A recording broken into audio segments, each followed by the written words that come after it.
And we are live. What's up, guys? Welcome to the FreshandFit Podcast. We're here with the legendary Candace Owens. Let's get into it! Let's go!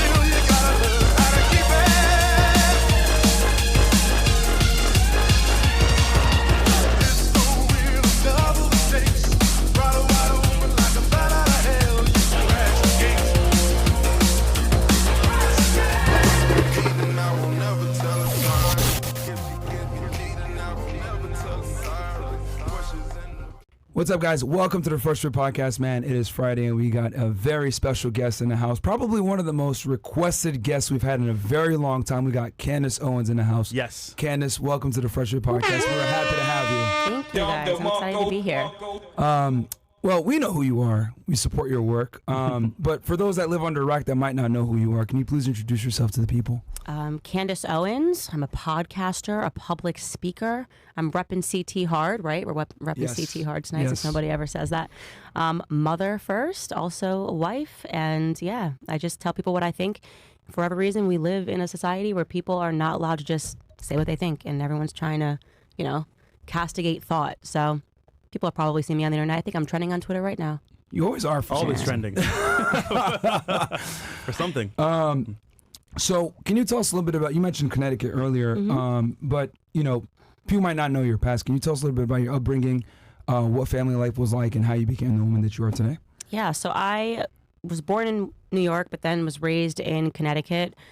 Been in Connecticut pretty much my whole life, like from kindergarten all the way up till graduating in Stanford. And I mean, life was pretty normal. My family didn't have a ton of money, so my grandfather, when I was 8 years old, came to the crappy little apartment that we were living in and was like, I don't want my grandbabies to grow up like this. And so I moved in at 8 with my granddad and my grandma. The whole family moved in. My mom and dad were in there too. And I think that was probably what shaped me a lot. I always say those were the formative years because, 8 years old and then through to high school with my grandparents. And my granddad was super conservative, not politically inclined. My family was not politically inclined, but just read the Bible every morning when he was making breakfast sort of a thing. And I obviously hated that when I was in public school. And I went the exact opposite way because, public school, atheism, it all is in lockstep. So I became a liberal, not politically inclined, just believed everything that was coming out of the school system. So, the racism, the sexism, all of the isms that you're pounded into your head every single day. And then, that's kind of my story. I have two sisters, one brother. So I come from a pretty, what would be considered a big family now, very close with my sisters and my brother. It's nothing too interesting in my childhood. I don't think so.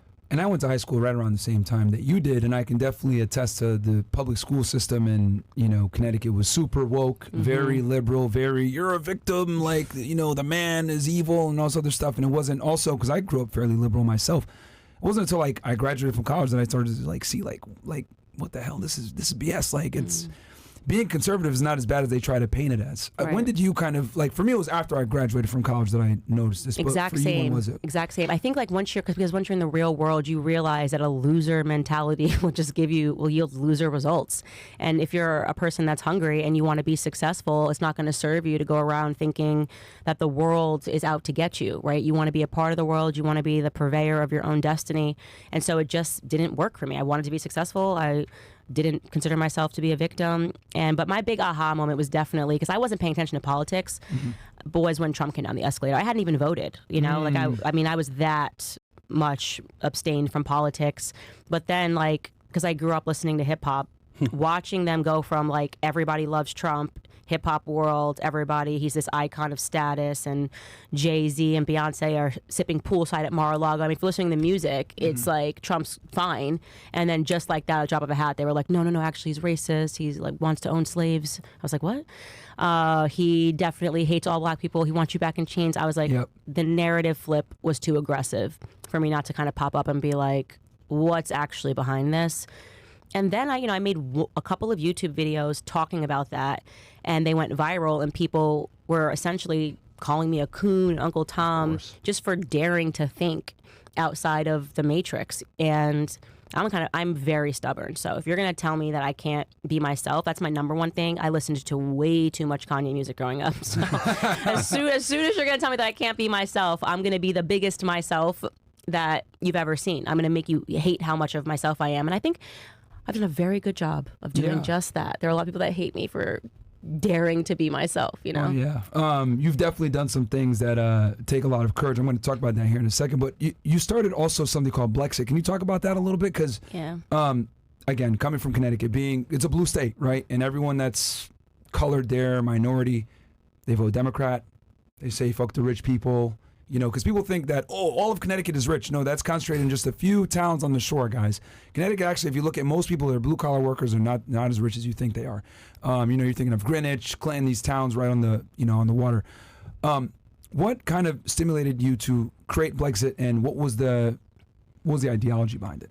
So I think what happened was I started falling down the rabbit hole, and what I mean is, at first, I would have never gone to like foxnews.com. Like, that was like the worst possible thing you could do as a black person. And then when I saw them lying about something, I watched a Trump speech live. It was in Dimondale, Michigan, where he made his pitch to Black America. And he just started listing statistics and was like, you've given your vote for 60 years Democrats. Why not just do something else? And I was like, that's not a bad pitch. Like, I'm not for this dude, but like, fair. And then I watched the media that I trusted interpret what he was saying, and they were like, he looked Black Americans in the face, Don Lemon, close to tears, the whole bit, and told them they have nothing and they're poor, and we haven't heard this sort of racist rhetoric since. And I was like, whoa. It really made me go, okay, what's actually up? And so I have to be honest, because I make it sound like it's so easy, but when you wake up one day and you realize that everything that you thought, that you have been propagandized in the school system, you've been told that this is true forever, that you're justified in every feeling that you ever had, and one day you realize that the exact opposite is true, because that's pretty much how it happened. I basically just went flip. You do go through a period of cognitive dissonance. Mm-hmm. Like, you actually start to wonder if you're crazy. Right? Like, oh my, how could this possibly, like, what do you mean the Democrats aren't here to rescue? What do you mean those racist Republicans could actually be trying to help? Like, that's a lot to go through emotionally. Mm-hmm. And it's going to immediately impact your relationships, right? Because you're coming from, all your friendships have this viewpoint, your family members have this viewpoint. So to go through this period of cognitive dissonance, you have to first think you're crazy. Then I just wanted to read, and I picked up the coons. Like, I was like, well, those people that I thought were coons, what were they saying, right? And I started reading Thomas Sowell, and he was a good first Great step. Work He was a good first step in terms of educating myself, because he's not overtly political, and he just made the economic arguments. And I read this book, and I was like, wait, I think I've been a conservative my whole life. I just didn't know it. Actually, I agree with everything that he's saying. This is what makes sense. I just want opportunity. I want to be able to climb a ladder. And so I went through a year and a half of just reading to make sure that I understood what I felt was true. And then I was angry, right? Because then I realized how sinister, how evil, how manipulative, how Machiavellian. I mean, really, the public school system for Black Americans is just a pipeline to the prison system. And I was like, I am going to now be the loudest voice against this. And I understood, obviously, the bullets and the arrows that I was going to have to take, but it motivated me to action. And I just was like, I'm going to start my own YouTube channel, and I'm going to start saying stuff that people need to hear for the first time. I can see that you take things into a different perspective. You just answer the question, why? Why is this happening? What's going on in the background? Let me ask you this, though. What about free speech? Mm-hmm. Is there really free speech nowadays? What do you think? No, I mean, obviously not. It's even speech. The consequences that people suffer. So they've kind of gotten around speech. And if they don't like what you're saying, or if they want to control or manipulate what you're saying, they will smear you and libel you. And so people then will not say something, even if they know it's true, or even if it's how they actually feel, because there is this consequence of, organizations like the ADL that exist. Literally, they're not anti-defamation. They are doing the defamation, right? But we're going to call ourselves anti-defamation, but we're actually the ones that are defaming. Facts. And by the way, everybody, if you want to get educated on the history of the ADL, they literally existed as an arm of a gang, right? Like, to start calling people anti-Semites when they started looking into gang activities in New York. So They can miss protect me. someone that assaulted a child. Yeah, Exactly. That's why it was originally created. Absolutely. And you can miss me entirely. And they're still trying to blame it on a black man. Still trying to blame it on a black man. Yeah. Unbelievably wealthy man who raped, sexually assaulted and killed a 13-year-old. And they're still trying to blame it on a black man, as if Atlanta, Georgia would have not gladly hung a black man for the crime if he had done it. But so now you have these sorts of organizations that are doing this kind of bullying tactic, which is why I was dragging someone on Twitter for the last 24 hours who's been trying to thug life, like threaten me into speech, like, to compel me to say things I don't believe or to shut up if I do believe them. And so, no, we know don't. Who he is. Fuck that guy. Yeah, he's a horrible human being, horrible backwards human being, definitively racist. There's no question about it. But yeah, so it's speech with consequences. And they go, oh, you still have free speech, but we're going to run this whole arm of people that are going to assassinate your character if you don't say the right things. And I'm not with that at all. Well said. You mentioned something, and I didn't want to stop you when you were speaking. You said that the public school system Pipeline to prison. Pipelines black people black children to prison. What component of the public school system do you think is the most damaging that leads to that? So this is really important, and I'm glad you asked me this question. So currently right now in America, 40% of students can't pass a basic literacy exam. Within inner city communities, that's 70%. That's true, because the CAPT exam, I don't know if did you take that when you were in Connecticut? Oh, yes, I did. Yeah. Half my class failed it. Okay. So they can't pass a basic literacy exam. Yeah. So they created the public education system for that very reason, to slowly dumb people down, right? And the reason why you want to dumb people down, the reason why you want to reverse education, it's actually the Department of Non-Education, is because educated minds can be enslaved. It's the reason why we had slave codes. It's the reason why they were not allowed legally to teach black people how to read when they were slaves, right? And that was such a severe law that if you were a white person in America and you were caught teaching a slave how to read, they punished you too, right? And so the design of how to enslave people, how it works, how you can do that, has already existed. Now they're just modernizing it, right? And so they're giving you a fake education. Actually, what they're doing is they're emotionally engineering you, which is why we talk about, like, oh, believing in you're a victim, all this stuff. Because then whenever they want to press a button and get you to go after somebody, white man, rich man, you'll do it. Because you're not educated about why you're in that circumstance. You don't understand how economics works, right? Divisive. Yeah, you don't understand how economics works. All you understand is you have no money and he has money, right? And so when they say, oh, go out and do our bidding and scream, you don't even know who is controlling your plantation. You don't even understand who the plantation supervisor is. You're just warring. You're a bunch of slaves that are warring. And the other reason is to slowly erase history. It is stunning to me how little we know about history, how little Americans know, how little Christians know about their history. I mean, once you become awake to everything, you realize that actually what's happening is just holy wars. Holy wars. Everything actually really does trace right back to religion, and the battle for earth. But that is another reason. It's because then they can edit history or no history. You live in an ever-present. You're just in an ever-present. You have no idea what's happened and how you got here. Black Americans thinking LBJ is a hero, avowedly racist man. Well, they own the textbooks. He who can print the textbooks is king. Right? This is what happened to you. This is what happened during World War I. This is what happened during World War II. This is the bad guy. This is the good guy. This is all you need to remember. LBJ signed the Civil Rights Act. That is true. Lyndon B. Johnson, right? Yeah. But also completely out of context. Yeah. He, the decades in the Senate, voted against every single measure that would have given blacks any freedom. He was an avowed racist.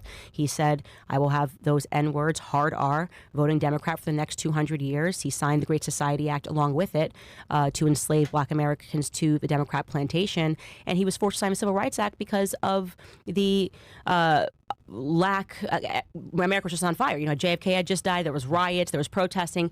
Too much was happening. And they were like, this you have to get done. He did it begrudgingly. But they don't tell you any of that. They just say, he signed it, right?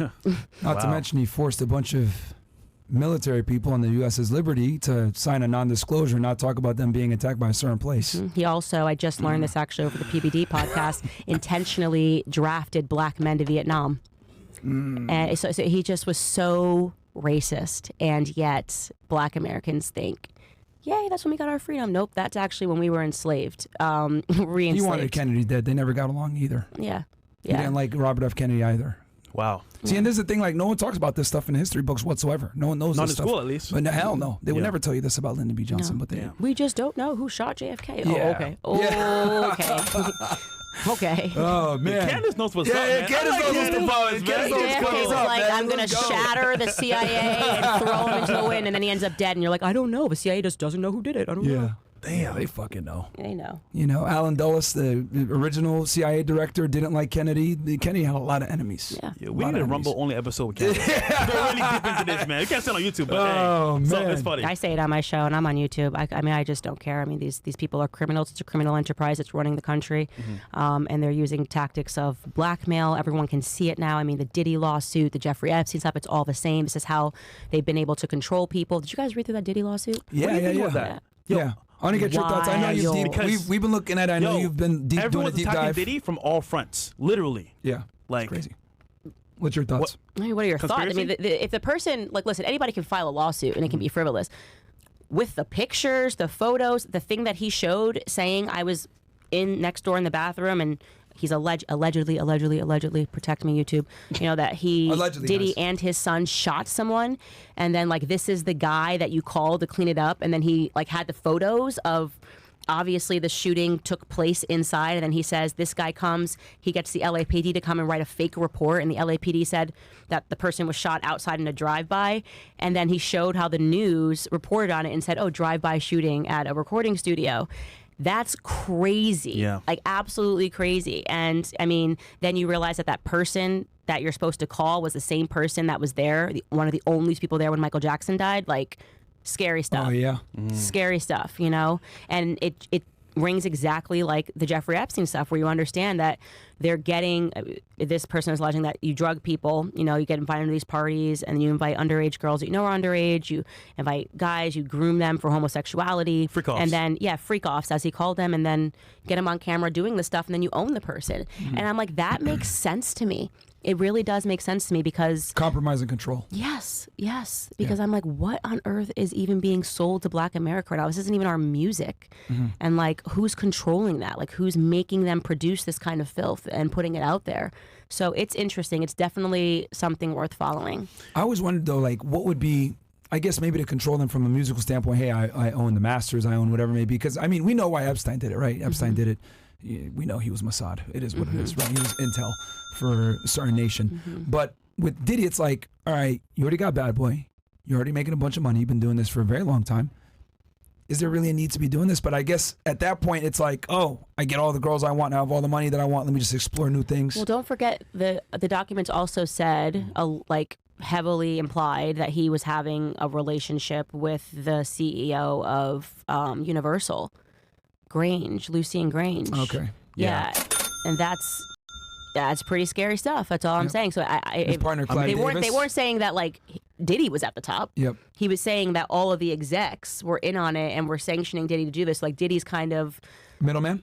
Yeah, he's the middleman, so to speak. He's if those documents are true, Wink. Yep. Exactly. And Clive Davis was involved as well. And now we're unearthing everything. Now it's like, okay, let's revisit what Michael Jackson was saying. Let's revisit what a bunch of people in the industry have been coming out saying, that there's like some sort of a ring that's happening. But every time those people speak out, you're wacko Jacko, you're crazy Kanye, you're this. It gets the full Kanye talked about effort. this Smear thing. He mentioned it. He did. And the thing that was crazy at that time was that Kanye showed a text that he had received from that Harley Pasternak, right? Media didn't even report on this. That Harley Pasternak like wrote to him, if you don't do this, I'll put you back into like a psych ward, drug you up, and take your kids. Yeah. Media didn't even care about that, you know? So it's now everybody's kind of revisiting the things that have been said by a lot of artists and wondering what's really happening in Hollywood. It's very scary. I believe Meek Mill, man. I think he's innocent. I don't know. I'm just kidding. But. Speaking of Kanye, you and Kanye are good friends. You guys went viral with the White Lives Matter shirts, which, it amazes me how that caused so much controversy, because it's like, wait, is there an issue with saying White Lives Matter too? That was the point. Like, what the hell? And the fact that you guys went viral for that sounds wrong. Is crazy to me. But again, we live in a wild world where no one's life matters unless you're Black, apparently. Yeah. Can you tell me about how that came? Well, how you guys became friends, and then how that came about with the T-shirts? So I'm a person, I believe in frequencies. I think that things happen in your life, and it's whatever you're channeling. So just a funny backstory. I grew up listening to Kanye's music, and leading up to Kanye tweeting me, I was listening every day to why can I never remember the name of a freaking song? You know the one, Which album? Which album? I can never remember the name of a song. It's a freaking one that he FSNL and the whole cast. Tell him Yeezy said you can kiss my whole. More specifically, my asshole. I'm an asshole. You know what I'm talking about. He was after he did the Taylor thing, and they were like, "You're canceled," and he just came back with the fire song. My Beautiful Dark Twisted Fantasy. Twisted Fantasy is the. But what's the song called? It's gonna drive you crazy. Power. Yeah. Oh, okay. Hey. Yeah, literally Power. Okay. That song, forget it. That is that's my anthem, honestly. Yeah. Anyway, so I was every day just listening to this song, running on a treadmill, running 5 miles a day, just getting on my F what the world thinks, because that's what that song does to you. It's forget what everybody is saying, you be you, and don't apologize for being you. And I was explaining this at the time I was working with Charlie Kirk, and he didn't even know who Kanye was. It was crazy. I can't believe he even asked me that question. And I'm playing this music for him. So Charlie starts listening to Kanye's song, and I started talking about Kanye when I met Nigel Farage and somebody that worked with him named Dan. And I just remember sitting there and at my house after all of this, the months leading up to this, and Dan sends me a screenshot, and it's Kanye's account, and it's I love the way Candace thinks. And I thought, is this British humor? Are you being funny? Because I just said to you how much I love Kanye and how I listen to a song every day and da-da-da. And I was this can't be real. Yeah. And then I go and check, and he just tweeted, I love the way Candace thinks. Wild. It was just crazy. It was just, the energy of that was insane leading up to the moment. And I was so excited because his music got me through a lot in life, and his music inspired me to take a chance on myself. The song Power directly inspired me to take a chance on myself. And so we met up in LA. I then tweeted back let's meet up, super actually I think I actually literally cried. Wow. Because it was just, think about that. Every morning you're listening to this song. You have no idea. He's not involved in politics at all. It inspires you to get in politics. And this person just tweets. He was more low key with it back then. It was wild. Yeah. And then, so we met up and we became friends, and that's that. And then the White Lives Matter stuff, it totally was his idea. You never know what Kanye's cooking up. I call it a Kanye carpet ride. You just, when you're with him, you don't know what he's thinking, how it's mad scientist. Yeah. And genius. Yeah. Yeah. I've heard from multiple people that he'll be doing 4 things at once. He'll have his music people there, his sneaker people there, his clothing people here, blah, blah, blah, and they'll all be in the same place. And he'll work in one station for 10, 20 minutes, then he'll go and do something else. And he just does that the whole time, and he goes around. And he's just coming up with ideas. That's smart. Was he doing that even back then? It's just, you're just I don't know what's happening or what's with this person. And he'll be you should stand here, or let me photograph your outfit. I like it. It's inspiring. Just, you can't even explain it. And then he was just I really need you to come to Paris. Doesn't tell me why.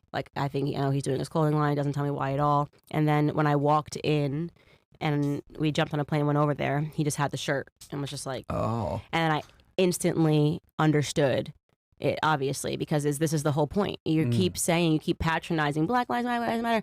And then when people say, what about other people? You're it's implied that white lives matter. So then this shirt is not going to bother you at all, right? But at all. If we rock the shirt, because you're going to be of course. Of course white lives matter. Yeah. People were bothered by that shirt. Of course. Were very bothered by that shirt, right? So it proved a point in a very artistic, Kanye, brilliant way. Isn't it funny, though, whenever someone's a creator or has a change of I want to say the game itself, they call them crazy, a maniac, something's wrong with you, you're insane. But these people are setting trends where they ask the question, why is this happening? Why not this way? And they always ask the question, why? But they call them crazy. Yeah, that's true. And a lot of the times it's sad because it takes somebody dying for you to realize how brilliant they are and what they actually brought to you. And it shouldn't happen like that. We should be able to respect these people when they're alive and not in the legacy where it's oh, it was so great. I know we all jumped on the person and called them this and canceled them and did all that. But now in the retrospect, we really loved that person, And he predicted a lot of things that he was right about. People talk shit, and he was right about a lot of things. Because they'll say, they might say, that's anti-Semitic, or we don't like this, we're racist, or some other bullshit. But it's was he wrong? I'll say this, man. I'll wait. Well, hold on. Number one, what? Vultures. Yeah. That's all I'm saying. Man. Number one. I will say this. So you did a documentary, fantastic piece of work. I really heavily advise everyone watching this to go watch this documentary. The Greatest Lie Ever Sold, covering the George Floyd incident, Black Lives Matter, etc. Can you tell us a little bit about that documentary? I know that documentary, you probably got a bunch of hate for doing it, but I think it was powerful and needed to be done because it's a topic that people are scared to talk about. Some people are scared to discuss, but people know privately this is what really went down. Can you tell us about that documentary a little bit? Yeah, and I mean, you could say this, it goes back to what we were talking about with people using smears to prevent you from talking about anything, any subject that they don't want you to touch, any powerful institution they don't want you to get close to. And, you know, Black Lives Matter as an organization, it was just so obviously fraudulent. It was so obviously racist. It was so obviously going to lead to Black Americans setting themselves back, looting and rioting their own communities. And I kept saying it, and I was just being called a coon, and like, this is the thing we're doing. We're finally getting power. Okay, you're finally getting power by taking a flat screen TV because they're going to allow you to do this for a couple of months, and then what? The businesses are all they're playing chess, right? The businesses are all going to leave the Black neighborhoods because why would they stay, right? They're making no money. You're allowing people to steal. We've already done this in the '60s, by the way. They called it the white flight. Everyone's leaving because you keep rioting and looting, and so I just saw it happening in slow motion and knew that a lot of times what happens with emotion is you're all in and then you're finally ready after some time to look back on things with clarity. And it was something that I received a lot of heat from, not obviously bowing down to the George Floyd narrative and also knowing how much they lied about it. I mean, they didn't even show the full arrest tape. It was crazy. Yeah. It's crazy. This is a great example of how biased the media is. Who was the guy? Brad Parscale worked for Trump. And he got arrested. When I tell you they had his arrest tape, full arrest tape on the internet within like hours, it was amazing. Yeah. With George Floyd, it was just that one angle of the girl's phone, and that was all you were allowed to see. You couldn't see that. They tried to get him in that car peacefully. I mean, from the jump, he acting weird, not answering. They're asking him questions. Are you okay? Like, why are you acting weird? They put him in the car. It could have been a totally peaceful arrest. He asks to get out. He says, I want to get out, blah, blah, blah. He asks to be put on the ground. I mean, it's just wild. It is wild. They put him on the ground. They wouldn't let him breathe. He had enough fentanyl in him to kill a horse. Yeah. Okay? That is a fact. There's just no way to look at that. You can be upset about that fact all you want, but at the end of the day, this is a man, and his story should have been a conversation about what led to his addictions, right? Maybe we would have looked back on Big Pharma. Who knows? Maybe it started with him taking pills for pain, and it ended up the story of a man who then became heavily addicted to fentanyl, whatever it is, right? And talking about addiction is always going to be a compassionate story, I think. And that's why I had to actually check myself after doing the documentary. I actually am glad I sat down with his roommates because I felt bad for him in that way because he didn't ask to be turned into a martyr. Yeah. He never said, I'm a good man living my life well and let my death mean something. 100%. Right? The media did that. So he was a man who suffered from addiction. He died in his addiction. His whole life is a story of addiction. He was not a good person. He committed crimes probably just to get money. Career criminal. All over Texas, Minnesota. Yeah. Traumatizing Black and Hispanic people that you claim to care about. These were his victims. Put a gun to a pregnant woman's stomach. He literally put a gun. Passed a counterfeit bill before he was apprehended by the police in the first place. Like, no one ever talked about all the things that led up to what happened. Right. They're just pretending and then not showing the other angle, which you can see Derek Chauvin actually from the front. It looks like he's on his neck, but actually, and police are taught that to put their knee there once he was on the ground. And so, you could say that, oh, well, once you said I can't breathe, why didn't you move your knee? He was saying I can't breathe from the second they pulled him over when you see the full thing. And they were just like, dude, what? I can't, I'm claustrophobic. I can't be in the car. I can't breathe, And so it wasn't like they just thought he was BSing, likely is what happened, that he was just BSing. Not only that, but if you're able to scream, that means you're able to breathe. Right. And so here's the thing. Yeah, quite literally, when you take fentanyl, do you know what it does? Yeah. It stops you from breathing. Yeah. The media saw the drugs he took worked, and it's a tough conversation to have. I get it, but I will not accept turning somebody into a martyr who led a life of criminality, and then also at the same, you had little Black girls, little Black boys wearing his face, a criminal. They were baptizing people in the square. What? Yes, they were. You don't remember how crazy it was. They literally What? tried to make his name synonymous with Jesus Christ. When you go to that square when that went down, there's like a billboard, and they've basically put angel wings on him. I mean, it's nuts what they did to a career criminal, but that's what they want. They want Black Americans to believe and to defend the people in our community that are doing the worst. That's why it's a racist system in that regard, right? When you are saying to Black Americans, aspire to be filth, right? Aspire to be the next sexy red, the next this person, and simultaneously saying, these are your new idols. These are your new Jesus Christ. This is the new Jesus Christ. It sickened me, and it still makes me so angry to look back on it and the people that fed Black Americans that garbage. I've always said, people, they give me the same term, oh, you're a coon, blah, blah. They say the same thing to me because I've always said, Black Lives Matter is a terrorist organization. It is. I used to work in law enforcement. One of the things we investigated was terrorism. And by definition, using violence or, trying to coerce people from a violent perspective for a political ideology is terrorism. And BLM is a domestic terrorist organization every way you slice it. If you want to go in and call the KKK and these white supremacy groups, domestic terrorist groups, then you got to call BLM too. But they're so scared. The FBI is so scared to label them as a domestic terrorist organization. It's crazy because they don't want to deal with the backlash. No, I don't believe that. I think actually the FBI uses it as an operation.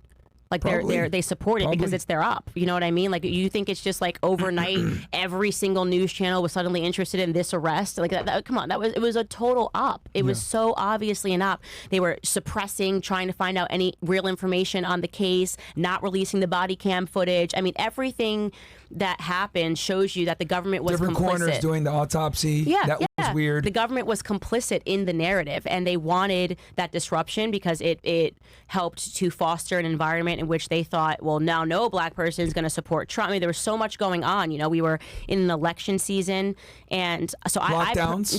Lockdowns. Yes. Were right. It was funny because they're like, all right, guys, sit in your house, masks on, 6 feet apart, etc. George Floyd dies. This is in May. Everyone's riding in the streets. They literally were creating laws that were like, it's allowed. they were carving out exceptions. If you're Black and you want to riot and loot your own community down and burn it down, it's allowed. We must have this exception. And so, it was an insane time. And where did all that money go? Which I kept asking, where do you guys think this money's going? You think it's going to go into Black communities? Don't be so stupid. BLM. They went to trans organizations. So in the documentary, and I don't want to give it away, you guys need to really go watch it, but you go over where that money was spent. Wild. Can you talk a little bit about that? Guys, LGBTQ trans neighborhood, first ever trans neighborhood that we're building in San Francisco. These trans center for arts. Poll Black Americans. You want to talk about like the community that would not be supporting all of this, the number one community that would be against all of this LGBTQIA plus nonsense, it's going to be Black Americans. We're very conservative on this issue, right? Yeah. And yet that's where, for the cost of you rioting and looting your own communities, not only do you now have to live in these criminally rotten communities, but also we funneled your money to LGBTQ IAA plus organizations that all spawned overnight. So it's just a money laundering operation. Of course. Obviously. Not only that, they bought themselves. I always make the joke, buy lavish mansions. Property. They bought like mansions, because the heads of the BLM are, if I'm not mistaken, 2 or 3 lesbian women. One, I think one turned to a man. I don't know. But they bought some mansions. Yeah. Buy lavish mansions. One in Canada. I mean, it's just unbelievable. And if you want a reason that Black people should be rioting, it's because of that. But And it's crazy because I actually knew someone that lived in Minnesota at that time, and I think they ate something and they were like allergic, and they called 911. Yeah. The police couldn't even come. They almost died because they're like, sorry, I can't come out there, because they said defund the police. So they had to cut 911 staff, they had to cut police officers, and they almost died. I'll tell you what, definition of, we should never give niggas money. Literally.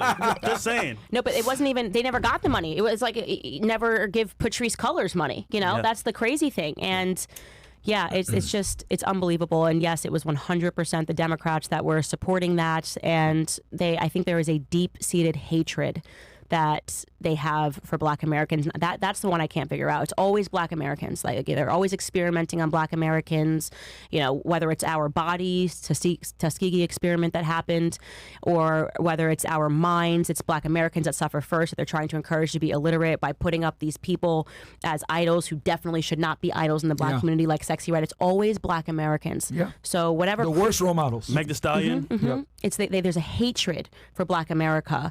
The people that are running, you know, running America, the criminal organization, they hate Black people first, and there's no doubt about that.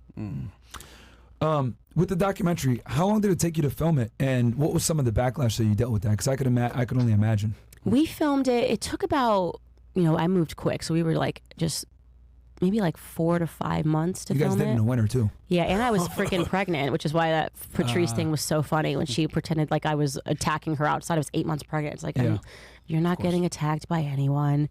And the reception was great.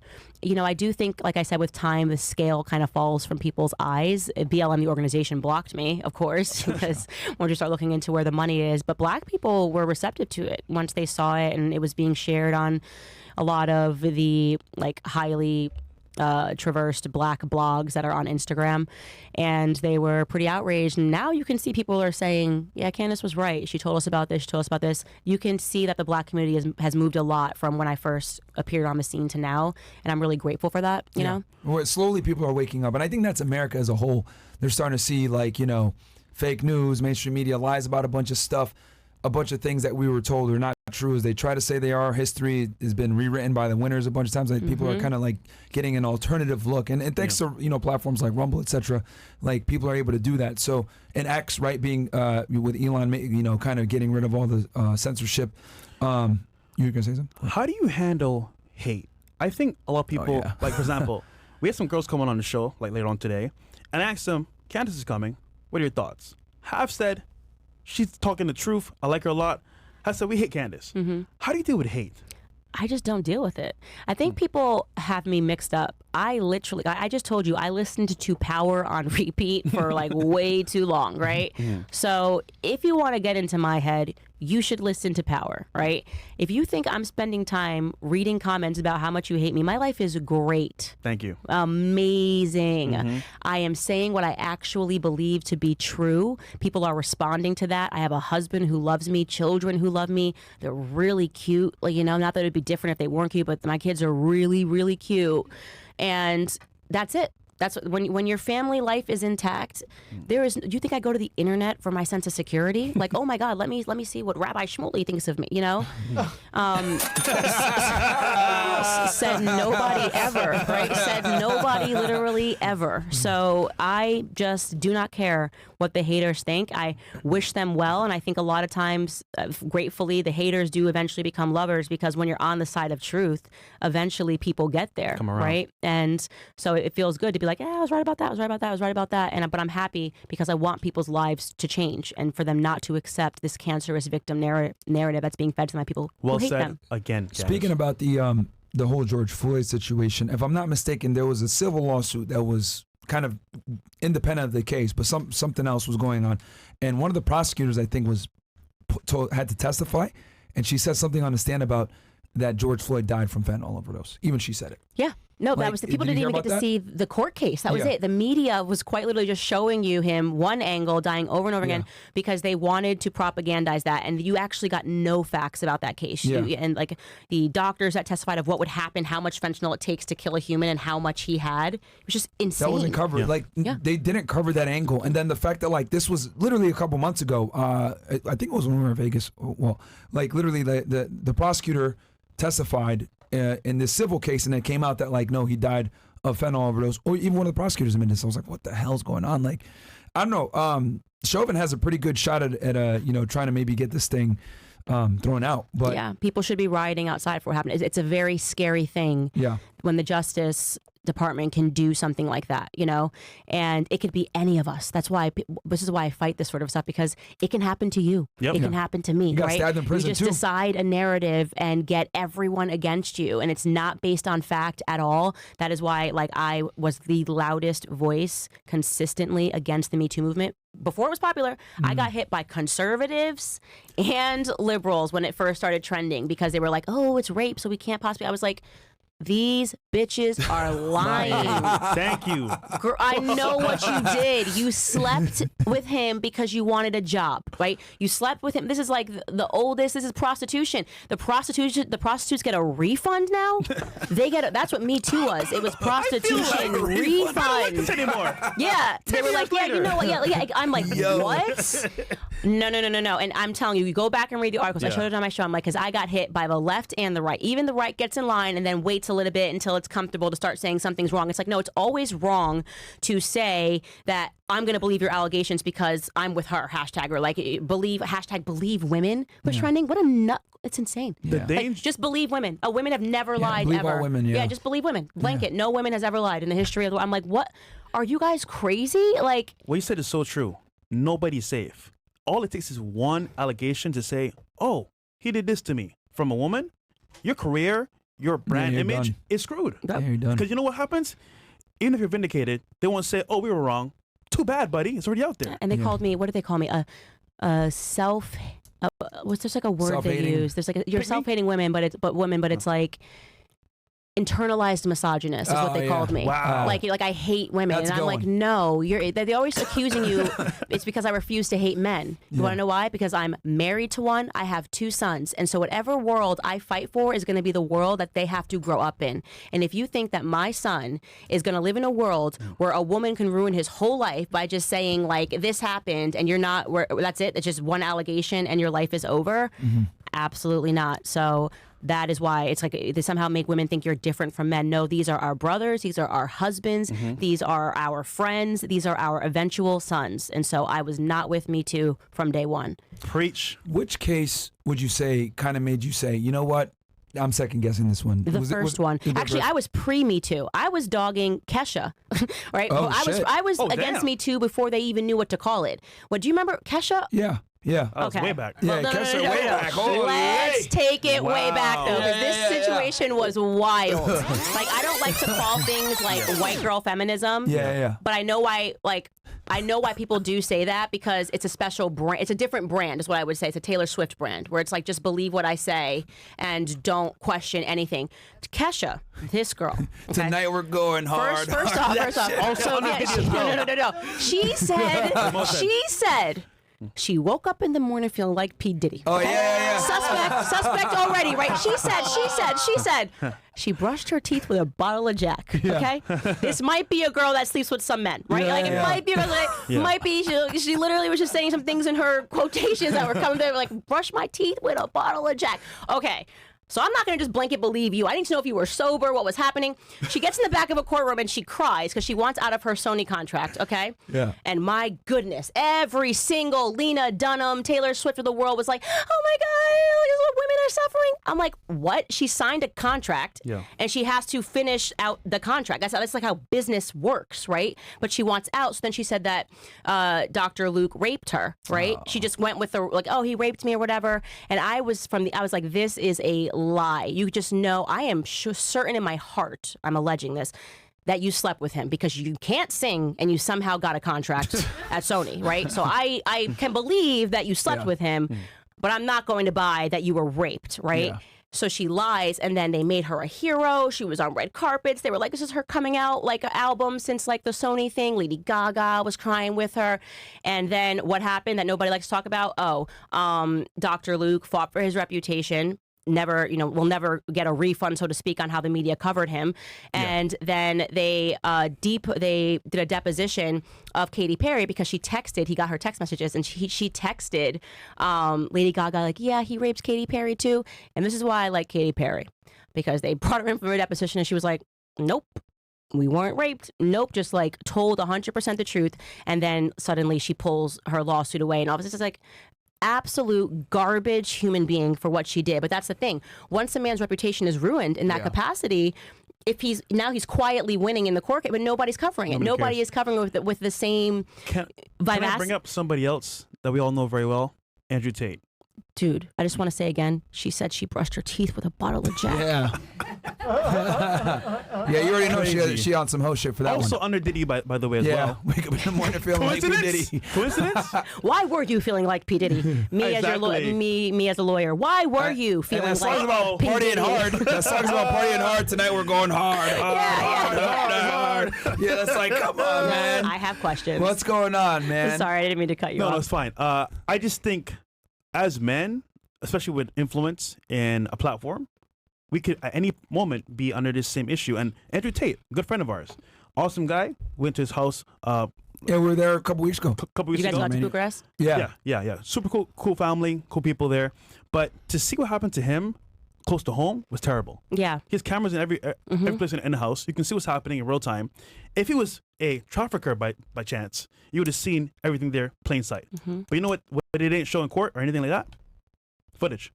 Yeah. It's all there. Girls coming in and out. Evidence. All that, yeah. So to me, it's like, this is unfair as men. Yeah. What we can go through for that. I looked into that specific case, and it is wild. Yeah. It is absolutely wild. And everyone's sitting here trying to litigate, well, this is what he said 10 years ago, so he should go to prison in Bucharest. And it's like, no, this is absolute madness. I don't care what he said on a podcast 10 years ago, right? First, just the fact that he had to sit in a prison cell with no charges for as long as he did. Yeah, it's crazy. Wild. Yeah. Absolutely wild. Like, we're just going to look for something and try to find something. The fact that the girls that were listed in those complaints came out and made article and said this never happened. The fact that they're trying to hunt and sit these women down and say, you know, we just want you to factually say that something happened, and all these women are coming out, and like, I don't know why I'm listed in this suit at all, because it's not true. And then the girl that they used to start the whole thing, people that don't know the story, I covered on my podcast, the fact that she has an entire history. Yes. I mean, how many times are you going to believe that this keeps happening to one woman? You know, it's just Gabby. It's crazy. That chick, yeah. You have the worst luck ever. This just keeps happening to you your whole life, right? Like, and that's why you just ask questions, like basic questions. If you're a girl and you say, I was date raped once, okay, like, let's look at I was date raped twice. Oh, wait, wouldn't you cover your drinks like that? 5 times, 10 times. It's like, okay, well, you know, I have questions. And this is a circumstance where this woman, it's just been a lot of men that she has accused, and for the short amount of time that she was there, desperate to go over there. If you looked into the text messages, I mean, allegedly, let us rinse ourselves. Allegedly, in the lawsuit free. Allegedly. Yeah. Wild. Yeah. Wild. Yeah, no, it's crazy, and like even one of the men that she accused, like ended up like offing himself because he couldn't like take it anymore, and then another guy's in jail, and it's just like, and she's like a known sugar baby, and it's like all this evidence is there, and they're like, oh yeah, blah blah blah. Not to mention that they're not going to come back and testify in Romania. They're fucking long. Oh, is that what they're saying now? They're not coming back to testify? No, not at all. Definitely not. Like those chicks are like the one chick is here in, I think in Orlando somewhere, and then the other one I don't know where the fuck she's at, somewhere in London. Yeah, they went partying. Can I also mention one more person? Yeah. Free Tory Lanez, man. Yeah, that's my guy, crazy, bro. man. I don't know about that. You don't know about I that don't know one? about that because I looked into that case and like that was crazy. That was crazy. And I'm not a Megan Thee Stallion fan, but everything leading up to that, like from trying to pay people off, unless there's something that I missed, and if I did miss it, I will correct the record. But you can't just be shooting people in the feet. Like, you can't, like, I mean, and so what is the conspiracy? They're like, no, her friend shot her in the foot. But the messages that she showed from that night or the night after, and first off, initially they were saying she stepped on glass, which I thought was wild. Like, he was at first saying that she stepped on glass. The doctor, I mean, you can't just make up a surgery. A doctor's not going to say, I pulled out a bullet from. So, like, the fact that his story changed, right? Like, oh, she's lying, she stepped on glass, like, doing all that stuff. It's like, okay, you wouldn't need to say that if you, like, we're telling the truth from the beginning. Unless there's something I'm missing here. But when I looked into it, it looked like Tory Lanez shot her in the foot. There is some evidence that the friend could potentially did it because they were fist fighting. There was a argument and all that other stuff, and they were fist fighting. They were drunk. They were drunk. Everybody was drunk as hell. Yeah. What was her name? Kelsey? Kelsey. Yeah. Because they were fist fighting on the street, her and Meg Thee Stallion. Because I looked into that case as well. And then the doctor even said before that when she first went to the emergency room that like it did look like she stepped on some glass originally when you look at the first police report. Yes. But police report, but not the doctor. The doctor. It says in the police report that the doctor said that there were shards of glass, unless they were like he maybe reported wrong. But in that first police report, they did say it. Oh yeah, like surprisingly. Okay, but I'm not saying like the doctor say because like he said he pulled bullet fragments out of her foot. Yeah, the person at the emergency room. I think she went to go see another doctor after the fact. But the first doctor, when they first originally went to, because remember, she told them, I stepped on glass because she was covering for Tori. She was covering for Tori, yeah. So the doctor was like, oh, okay, well, it looks like you stepped on glass too, right? It's emergency doctor. Yeah, gotcha. So she did tell him, that's right. She lied at told him first, that. and then she said, I stepped on glass, etc. I think she got reassessed again. But we don't know. But like, I think there's strong evidence that Kelsey and Megan fought.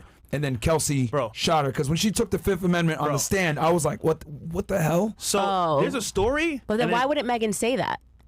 Like why go after? Because they're obviously not friends anymore, right? You know what I'm saying? Like she has no love for her. I mean, Kelsey got on the stand and basically pleaded the Fifth the entire time. Yeah. So why would you want it to be Tori that was locked up and not the woman? That's a good question. Right? Because you would just be like, I hate her and she shot me. And also Kelsey's text, I mean, she could have been lying. Yeah. She's not a good person, full stop. Kelsey is the biggest loser in all this. But she like texted somebody right after and said like, oh crap, like Tori shot her or something like that. So that shows that like something happened. But if you're saying that maybe it could have been her. Yeah, I think there's evidence that it could have been her for sure. And I think maybe it's a situation, because that's a good question. Hey, well, why didn't you just say that Kelsey shot her? Yeah. Well, I think she dislikes Tori more. Listen, there's two scenarios here. Allegedly, by the way. Yeah. Either Kelsey shot Megan in the foot, or there was a scuffle, somebody had a gun, and it went off, and she got shot. Either way, what happened is free Tori. That's No, because she said he said, dance, bitch. Like, you know. Yeah. Then she was... Yeah, you know, I mean, come on. The way she was saying it, like, because he's a short guy, she was like, he stood over the car and he said dance, but it was a really cumbersome thing, like that I don't know. I think that there's strong evidence that Kelsey could have shot her, but, you know, we don't know. The only people that know really are the people that were there that night. We're speculating. But again, there's a story out there and then there's a real story, so we'll see what happens. But he's Canadian, right? Yeah. Yes, and that's another thing too that kind of sucks for him, because being in Canada, he's gonna get deported after this, 100%. That's why a lot of people say, why didn't he just take the plea? He would have got deported if he did that. They would have given him a felony. Maybe he wouldn't have gotten any jail time. Damn. But ICE would have been there and be like, all right, you got to go, buddy. For national. He got kids, family. Oh, we actually deport people now? Yes. Oh, yeah. Yes. Color me shocked. I didn't know that we had the potential to do that. Just come right back in over the border, buddy. Just right come now, right maybe back not. in over the border. With Biden in office, maybe not. But if it was like for a felony like that and a high-profile person, they're going to remove him. Because everyone's like, why is he still here? Like, that's why. We got like 30K watching, by the way. Guys, this is amazing. Wow. Shout out to all y'all. Follow Candace Owens on her channel as well. Yes. Like the Pop video. over right now. No, not right now because you're here. But when you're done, you Open better up go another hit tab. like on my...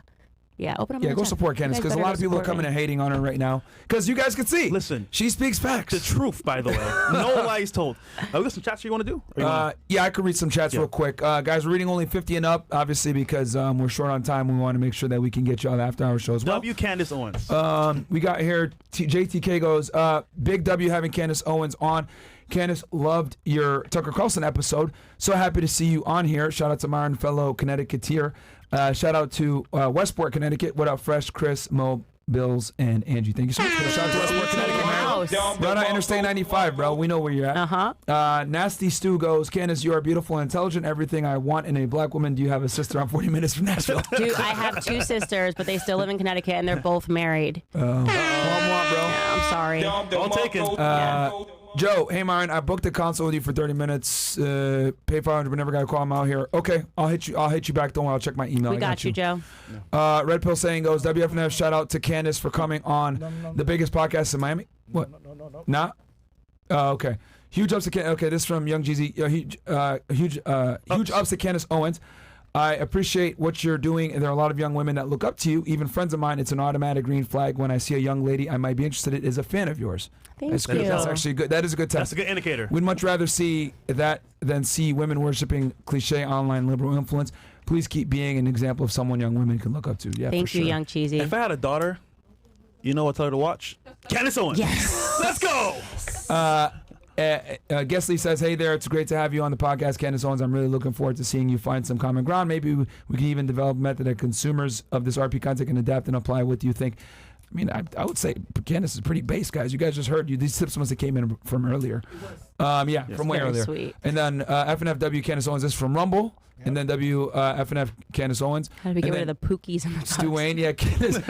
How can we get rid of the Pookies and thugs in the black community? Their population keeps growing. Is there hope, honestly, to push folks like you forward versus sexy red types? I think the first thing we should do is abolish the welfare system if you want to talk about what Black America was doing way better, obviously. outpacing white Americans before the establishment of the welfare system, which was actually, it wasn't a war on poverty, it was a war for poverty, and the government won. So Black Americans are poor today after trillions of dollars poured into the welfare system.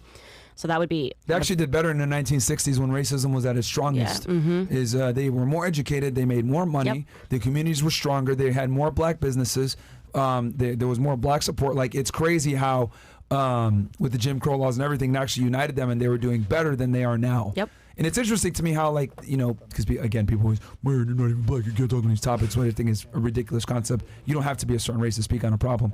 But regardless, I think there's just too much victim mindset. It's too much. It's the white man's fault. It's the Asian's fault. It's the Jewish fault. It's the Caribbean's fault. It's the African's fault. Like, they never take accountability for their fuck ups in life. They always blame other people. That's exactly right. And it's just this victim mindset, this perpetual victim mindset that it's always someone else's fault versus their own. But it's like, you look back in the 1960s, and black people did better back in the 1960s at the worst times. Yeah, that's exactly right. It's a fact. Darnell Elliott goes, Candace Owens, have you ever had a knee pressed on your neck in awe? You don't do this unless you plan on killing someone. If someone exerts downward pressure using their body weight while you are lying on concrete, the pressure has nowhere to go but your neck. Of course, Darnell. I have not, and neither did George Floyd. So we got that in common. Joaquin Clay. Shout out Evan F Team and CEO Network. Question for Candace. We got banned again on YouTube. Do you think YouTube will survive long term with its current censorship compared to platforms like Rumble? What? You got banned, bro? You got banned? No, not us. This person got banned. Yeah, this person did. Yeah. What's your thoughts on that? Joaquin. I mean, listen, it doesn't make economic sense to ban people for wrongthink, right? So it's that can't survive long term. It just can't survive long term, right? Which is why I think they're trying to pull away from it. Like, they hit me the whole time when I talk about trans people, because that's their new narrative. Oh, yeah. That, like, men can be women and women can be men. And it's something I'll never stop talking about. So they hit me with strikes. It is what it is, Wow. It's crazy. I will say that they did, like, loosen up the standards a bit, which I think, from platforms like Kick and Rumble, like obviously competition is good. But yeah, I mean, with certain topics, man, you just got to go on Rumble. It is what it is, unfortunately. Rumble's the way. Yeah, Rumble's the way, man. Your best one is Candace. Was the 2020 election stolen from Donald Trump? Easy yes. Okay. What else do we got? Last one. Everblazer goes, shout out to Candace. Shout out to the greatest lie ever told. Truly a revealing masterpiece. Watching it gave me RP rate. Yeah, man. A really good documentary. You guys need to go watch it, man. I'm telling y'all. Yeah. If you think you know whatever it is about the George Floyd story, I promise you don't know more than I do. So I wouldn't be saying the stuff for clicks. I wouldn't be saying the stuff because it's cool to be different or contrarian. Like, they lied to you about literally everything, even things that you didn't even realize you were being lied to about. So check out the documentary. It's available on Daily Wire Plus. It's the only reason I made a subscription on it. That's exactly that right. Documentary. So that's true. Speaking of Daily Wire, how's it over there? I know obviously there's a little bit of rift between you and Ben. What's going on there? Let the people know. I mean, what I said on Tucker following that is the truth. Like, the thing that I regretted about that situation is that people then assume that there was, like, all of this tension and horrible things that were happening at the Daily Wire. And, like, me and, Ben lives in Florida. He lives down here. The rest of us live in Nashville on a day-to-day basis. I don't see Ben. There's no, like, toxicity in the office or anything like that. We all get along really well. Michael Knowles is actually the godfather to my daughter. I mean, like, we get along really well. So yeah, I obviously don't agree with Ben on a lot. He also doesn't agree with me on a lot. We take different stances on things. I would be hopeful that that's exactly the reason that the Daily Wire was built, is because people don't want to be propagandized and hear one perspective. But yeah, it wasn't a fun situation to go through last year when I was freaking 40 weeks pregnant. Yeah. And that starts trending. I'm like, dude, I'm about to have a baby. I don't want to deal with all the stress. And I got every media person in the world calling me, asking me to comment on this situation. But, people are emotional. He is very passionate about Israel. He's married to an Israeli. I mean, that makes sense, I guess. Yeah. Yeah, no, wow. Of course. And you don't have to agree on everything. I mean, obviously, foreign policy is its own thing, so it is what it is. And I am very much on foreign policy. I am consistent. I don't care what the country is. There's no country that's special to me. Stop sending our money overseas while our country looks like this, while we have a porous border. You're not even going to get me to your side even 1% on this when America is in this situation. Yeah. Yeah, we got people coming in illegally, like literally every day, and this always happens when the Democrat is in. By the way, FYI, when I was working, when Obama was in, same thing happened in 2014. Mass migration, borders were open, people were going crazy. This always happens. I wonder why when you have a Democratic president in. Cool. I think. That's it for. Yeah, we'll switch on over. We got to some the, girls coming. Yeah, I think so. Candace? I don't know if Chris is here. Yes. Chris, Yes. we good to go on? There's some hoes in this house. I've been, by the way, guys, I wasn't being so. I've just been doing music the whole time. Every time there's an appropriate song, I've just y'all been here? singing it. Okay, cool. But the big thing is, she brushed her teeth with a bottle of Jack. That shit is crazy, man. You brought back some college memories there with that one. Holy. We're just gonna accept I have so everything many she questions, says. but I'm just gonna leave it to later. Yeah. Dating today, it's tough. Fair enough. Yeah. Fair enough. Are you dating anyone? Anyone? Shit. Oh, he's a player. We doing big Hey, pivot. answer the question, Fresh. I'm a man of many flavors, you know. But let's just say I love China. All right, let's move on. Oh, do you know my first boyfriends were Asian? Really? Oh my God, cracked me up. Everyone was like, because when I first got into this, like, oh, she loves white men. I was like, actually, I was on a very strong Asian kick in life. Like, I was convinced I was going to marry a Japanese man. My first boyfriend was Japanese. Second boyfriend was Korean. But, people don't do their research, I guess. Do you like anime? No. No. No, Just I like culture? don't, yeah.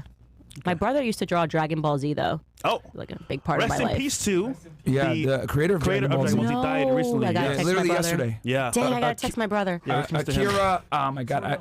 Toriyama. Yep. Akira Toriyama. Yep. He died passed March away. 1st. Brother's It was definitely gonna announced be yesterday upset. he died March 1st. Yeah. Yeah. He died. Oh, Yeah. so he passed away March 1st. Yes. But they Wow. just It was announced announced it it yesterday. now? Oh, okay. Wow. Wow, look at all the Rip Akiras. Wow, see, guys really loved Dragon Ball Z. Yeah. Yeah, my brother always was just like drawing it the whole time. I was like, what is this? Yeah, it's my favorite anime too.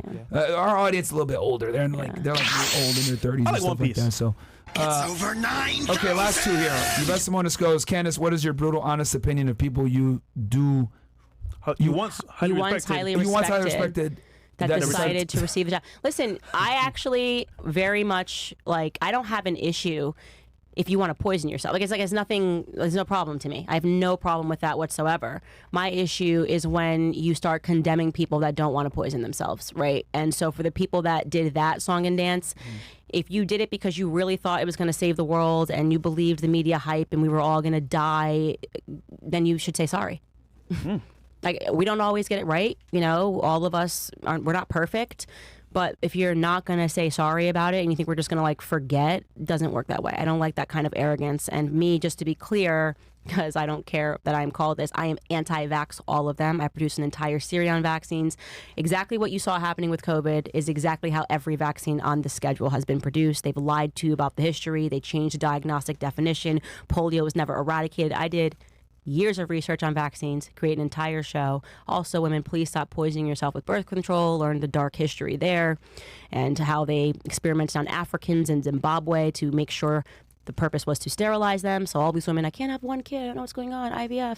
What's going on is what they intended, right? Yeah. You are dosing yourself with synthetic hormones every single day. If you let somebody convince you that that's not going to have an impact when you want to have a child, let's use our common animalistic sense, Like, when you poison yourself, the result is that your Not body. only that, they had it out in a year. I mean, come on, guys, a year. But that's all the vaccines. They create the fear, and then they're like, we have a solution. Yep.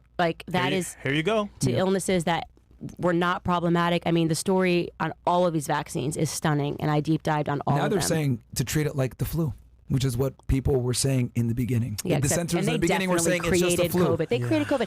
All of these new things that are happening, these are not normal. Don't forget, we have a new virus and you can't smell or taste. You created this in a lab. Okay, that's that's never happened, right? You normally get a cold, you might sit into your chest. Nobody was like, oh, I couldn't taste for 2 months for anything that we ever had growing up. Very clearly created in a bio lab. And they are engaging in that sort of a thing. And that's why on my show, I did a long interview with Dave Smith. Do you guys know who he is? Yes. He's phenomenal. And people should, if you're going to watch anything on my show, go watch that 2.5 hour sit down. But we were talking about how Gaddafi got up in front of the UN and was calling calling America out on the assassination him of JFK. immediately. Yep, on the assassination Yep. of MLK. He was saying you guys are making people sick and then selling them the cures, like calling them out on the entire BS, the pharmaceutical You industry. wanted to unite and get a currency for Africa based on their resources. You want to get rid of the dollar. They and killed him for a reason. him Yeah. immediately. Yep. Immediately. Yep. So yeah, go back and read that speech given in front of the UN by Gaddafi, and it's like if you knew how intentionally sick they were making us all, once you're awake to it, you're good. No vaccine has ever touched any of my children. It's like people are like they're gonna die of And Libya tetanus. had I'm like, no you're debt so either. ignorant. You're Libya so had ignorant. zero debt as well. Yeah. But they don't talk about that. They never mention that. Man. Everyone becomes a terrorist when they stand up to the criminal enterprise that's running our country. Yep. Like, oh, never mind, that guy's a terrorist. No, we said we loved him and we were taking pictures and everything with him 5 minutes ago, but now he's a terrorist. Same thing with Osama bin Laden. First he's an asset, then he's a terrorist, right? Yep. Saddam Hussein, asset. He fought the then Russians for then us he's in a the terrorist. 80s. It's like whenever they decide someone's a terrorist, then They're out. you better respond. Yeah. Yep. Okay, guys, she is Candace. Oh, what we got? Talk shade. Hello, welcome, sisters. Candace Owens. Shout out to my brothers making it possible. Don't be afraid to talk about them boys. Wife is with the kiddos. She's gonna miss out on the pod. Officer Tatum. Oh yeah. Hold up. Let me say something. Sure.